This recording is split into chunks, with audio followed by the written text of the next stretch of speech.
Welcome to Okada, Manila, and I'm with my friends Suzanne from Cebu and Sir Gary from Tunga, Leyte, and I'm Coach Aizy from Tanawan, Leyte. And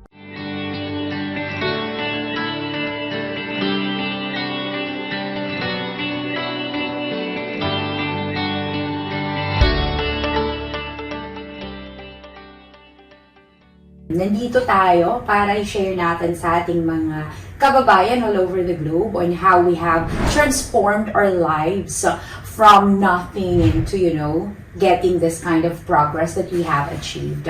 It's not really about bragging, but it is about inspiring others, because as we know, our community, majority of us are going through some poverty and a lot of difficulties in life, especially financial problems.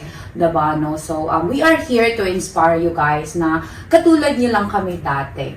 Mga empleyado, diba, limited yung choices in life na madalas dati, parang eto na lang yung kaya natin. Hanggang dito na lang ba tayo, diba?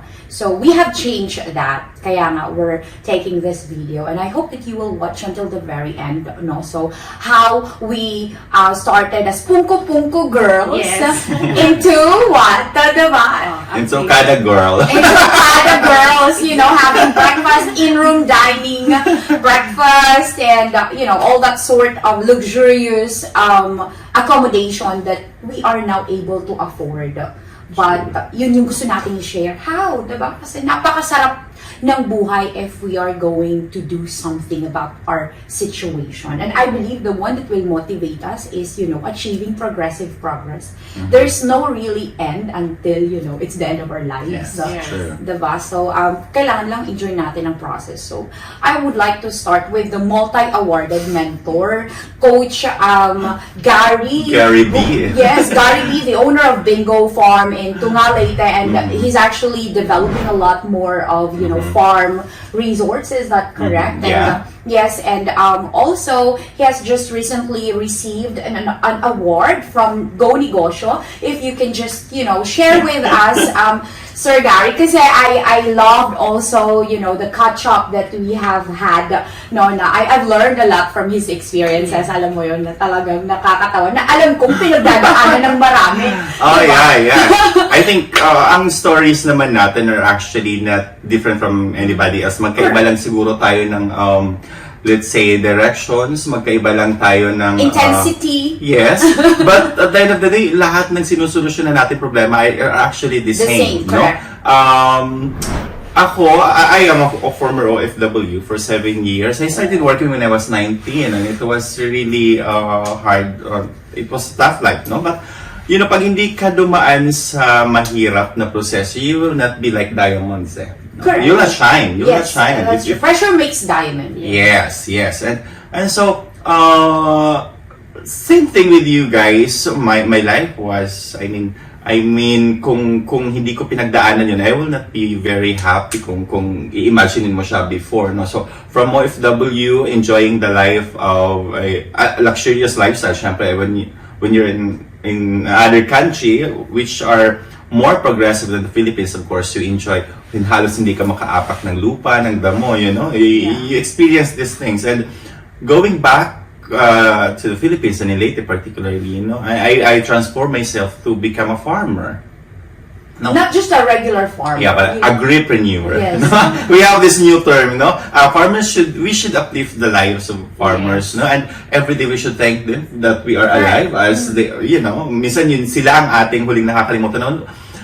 When I stayed here for a long time, I realized I think we needed to uplift the morale of the farmers, and it's not just actually the brand of farmers, but I think kasi sa Pilipinas, it's very typical na kapag anak ka na magsasaka, ayaw ng parents mo magsaka ka because it's dirty and it's hard. Walang pera. Yes. Walang pera. Where in fact, when I realized yung deeper meaning of farming and agriculture as a whole, nandyan pala yung limitless income because actually farming could be associated with other businesses like tourism. Tourism. No? And then I think agriculture is part of our kumbaga, I mean, tourism in the Philippines na Yeah. kailangan natin din i-highlight. Yeah. Diba? But the problem is, kulang tayo ng trainings, kulang ng exposure sa mga farmers. Yes. Bakit? Kasi syempre, pag mga farmers, nahiya silang makimingle sa iba because this is, this is very typical.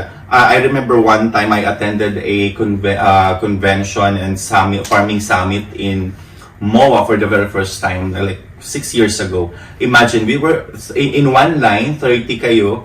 Pag upo ko, I'm the only one without gray hair. Ako lang yung walang uban and the rest are like 60 plus persons. And, Farmers. yes, and 50 plus. Sabi ko, ganito ba ang edad ng farmers ng Pilipinas? So when I discovered on how to to upgrade at least. Kasi ang problema sa farming, I think they were not being taught or they are not trained how to become financial literate. Yes. No, like Yes. when we are farming, True. let's say, That is true. sorry for some, no, kasi pag kumita, ibibili ng alak, iinom. Well, we cannot, we can, Tama yan. but you know, we cannot blame them because they wanted to reward themselves for the hard And work that's that they okay. experience. That's okay, But but then, I think the financial literacy is important. More than just treating yourself. There's more to that. Yes, Kasi naging yes. vices na siya, be. Correct. Oh. Parang naging habit na siya. Kasi I think long time ago, sabi ko nga, because I'm a son of both farmers, no, my mom and my dad are farmers. So sabi ko nga, siguro if they were just exposed into entrepreneurial mindsetting, workshops and talks like this, it would have been different. Baka hektarya ang lupa namin. But because hindi siya nangyari, but it's not the end, no? Yes. I feel like I have the responsibility to.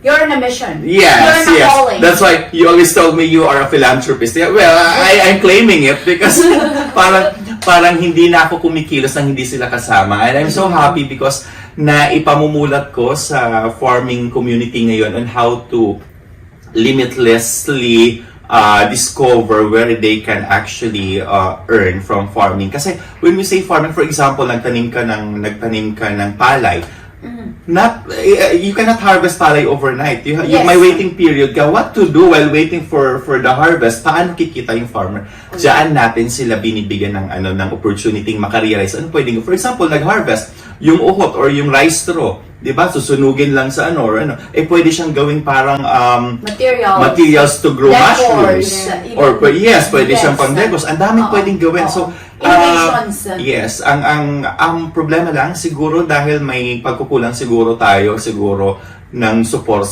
Correct. Yes. Kasi limited ang resources kumbaga. Yes. But kung minsan we farmers, we have to ask for help. Kasi kung minsan meron namang gustong tumulong, wala lang din humihingi. Walang idea.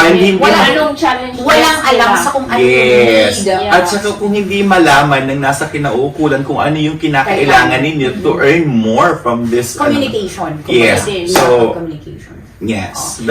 Before that, Sir Gary, tell us, what was your struggle back then when you were an OFW, an employee, and how come you decided to become an entrepreneur? How do you call yourself again? AGRIPRENUER. AGRIPRENUER. Yes, that's so exciting. Struggles. And may mga major struggles mo that you think na, you're grateful today that you have made that decision to leave, that opportunity of being an OFW. Well, I think it's not and easy to being an become an OFW. I think It is not. being an OFW, it's not just What was your greatest pain when you were an OFW? to be away from your family, like Exactly. and when you go back after a few years, your mom and your dad are old, no? The time you cannot buy, the time, no? And that's you cannot bring back yesterday. Exactly. Yung mga pamangkin mong baby pa, pagdating mo hindi ka kilala because yes. wala ka sa mga special occasions, birthdays, Christmas. Although tayo mahalaga sa atin yan, but although this is part of my growing, Yes. I really grow emotionally, mentally, physically, I think. But mas naging matalino ka in your decision making. Yes. Kasi mag-isa ka Independent. You learn how to be independent. Mag-isa ka namumuhay, tapos you've been able to mingle with multi-races, how to work with them. So yun, parang pinatibay tayo ng ganong experience. So when I get back here, naiwan lamang po ako ng airplane twice. So there's no accident. No Why accident. things happen. So, at saka hindi lahat ng naiiwan nasasaktan. Hello?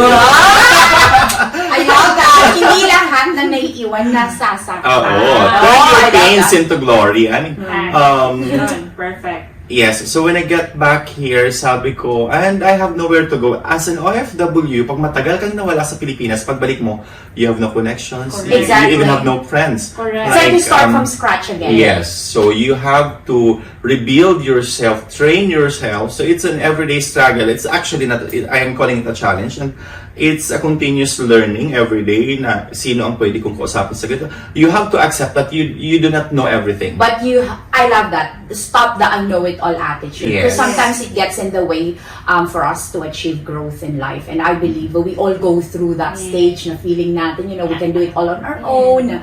Ako na lang, no thanks, don't teach me. But one of my measurement of success, I think, is to see someone copying what I'm doing. Exactly. Kasi if no one will duplicate you, it means hindi maganda yung ginagawa mo. Correct. Pero, I love that. diba? But sa dami Someone asked me, how do you measure success? I love that answer. Yeah, di ba? No? Kasi pag walang gumaya, so ibig sabihin hindi maganda yung ginagawa mo. So, that's one, more than monetary thing, no? Correct.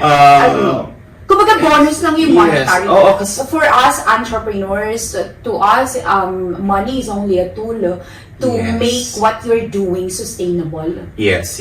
Well, according to Because it cannot be denied for you to travel. You need to Oh, spend. of course. No one will give you all the time free accommodation, free airfare, diba? Mga ganun, no? And I think kailangan ihasain mo yung sarili mo with knowledge na, alam mo, ako kasi, ang ginagawa ko dati, kapag may mga free trainings and all, na kahit hindi naman related sa ginagawa ko, I really attend.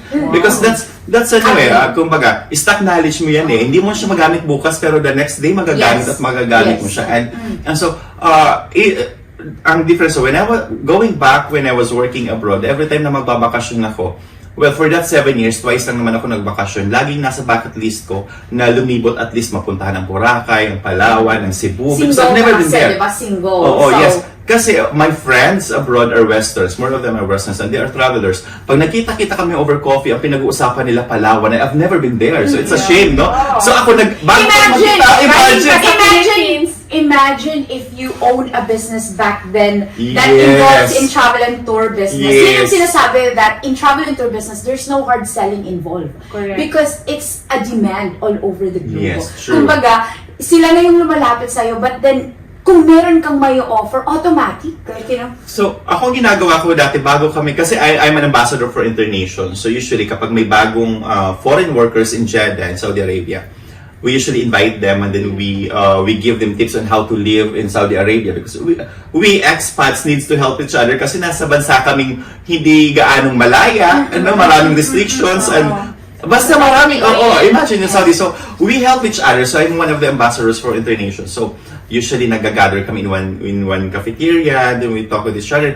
Ang end up kasi, I'm the only Filipino during that time. So, ang ending niyan, lahat pag-uusapan yung islands of the Philippines, no?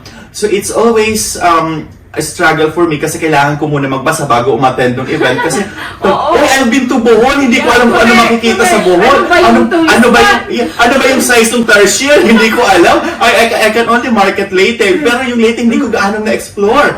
So, pero pag nagbabakasyon ako, lagi siyang nasa-set aside kasi of course, pag umuwi ka maraming gastos. Yes, correct. Pag wala ka namang sweldo kapag nagbabakasyon ka. Ang hindi maganda, I believe, sa pagiging employee and OFW based in our own experience is that when you start trying to enjoy life, like go on a holiday, spend time with your family or friends, your income stops. Unless you are on a paid holiday leave, which is limited. But then now that we are business owners, how does it feel, diba? Napakasarap na kahit nandito tayo ngayon, chika-chika, our business are running. The income is still and I think running. because of what I did, nag-invest ako sa knowledge, sa time, of course, money That's habang very- nag-aaral yes. ka. Now I almost traveled to different parts of the Philippines. Ano na lang hindi ko napuntahan, konti na lang, Batanes na lang ata. every time, most of my travels are paid. Babayaran ka per hour, Yes. may hotel ka, may airfare ka. Because, it's also because I used to give back to communities, Correct. no? I share what I learned. I Exactly. think And as they say, you know, the more you share, the more you receive. Although you don't expect anything in return. That's just Yes, the yes. general law in the universe. Yes. No, kumbaga bumabalik siya sa'yo tenfold. yeah, it's- And I am so proud of you, Sir Gary, because I knew you, like, you know, since we were in college, and lagi lang siyang na puting-puti yung mukha niya. Naka-lip tint ka ba, no? Oh my God, no? So, ngayon, Johnson & Johnson. yes! Yes! ano ba ngayon? Ano na ba? Chanel na ba? Ano na, Chanel na, Gucci. But yeah, I think it's very inspiring, and I believe like becoming an employee, there's nothing wrong being an employee, but you know, we know that not everybody can be a business owner. Yeah. But we are calling the people who believe that they have that great potential to lead the community. And of course, I think... Because we all have our different fortes naman. Yes, yes. Diba? And we have... I think also very important na maniwala ka sa sarili mo, Yes. kaya mo. Yes. No? Of any field, of any type of business that you would like to... Ito pinaka-importante, I believe. Sa lahat ng mga pinagdaanan ko naman, no? I think self-awareness muna ang pinakauna.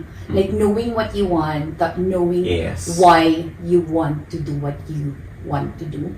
The whys and the what are Yes. very important. ano din siguro, kailangan din siya talaga ng patience. And Yes. Yes. Patience in not doing anything, like yung mga kadalasan sasabi, patience is a virtue, and you know, it's not yet my perfect time. But patience as you do the action. yes, yes. At saka diretso ang tingin. Yes, no focus kasi maraming distractions. But for many young individuals, it's okay to commit as many mistakes as possible. Mhm. No, that's how you learn, that's how you grow. Yeah. Di ba tayo, diba? Kung mayroon na tayong mga censored na mga experiences, right? And that's how you grow. True. Yeah, yeah, yeah. Lumawak yung, kumbaga, pananaw mo sa buhay. Diba, no?